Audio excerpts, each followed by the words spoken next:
froid, hein? Oh là là, on se les gèle, là. Mais et c'est le moment de rentrer nos plantes, hein. Oh là là. Allez. Ok, on y va. On y va. On doit faire hiverner toutes les plantes. Alors, toutes les plantes du sud, comme on dit, hein. Il y a deux sortes de groupes, on va dire. Ceux qu'on peut hiverner dehors, tels que les palmiers et puis les oliviers, mais il faut bien les protéger, que ce soit le tronc, le pot, etc.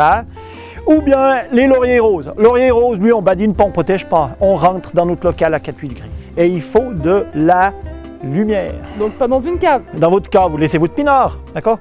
Alors maintenant on fait quoi?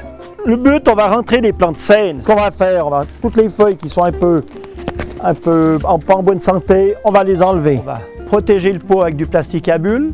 Après, on va mettre de la paille près du tronc. Et après, on va mettre un voile de protection autour de notre plante.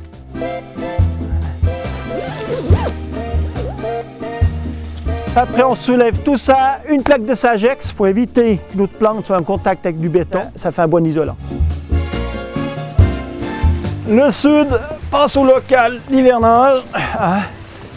Donc ça c'est le local d'hiver. Alors, local d'hiver, c'est l'idéal, là, c'est le paradis. Regardez, il y a de la lumière.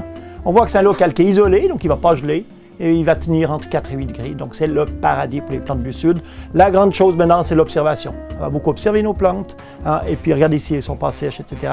L'arrosage, c'est très important. Pour protéger vos plantes méditerranéennes de l'hiver, toilettez les plantes avant l'hivernage pour éviter toute infestation, placez les plantes à feuillage persistant dans un local frais et lumineux, placez les plantes caduques dans une cave fraîche et sans lumière, arrosez avec modération et contrôlez chaque semaine. L'astuce pour l'hivernage de nos plantes du sud, hein, c'est l'arrosage. Donc, un petit truc, hein, un dent de lion qui va servir comme témoin et dès qu'il est fané, on arrose. Mais au mois de janvier, on arrose 1 fois par mois, au mois de février 2 fois par mois, au mois de mars 3 fois. Avec ça, vous êtes tranquille.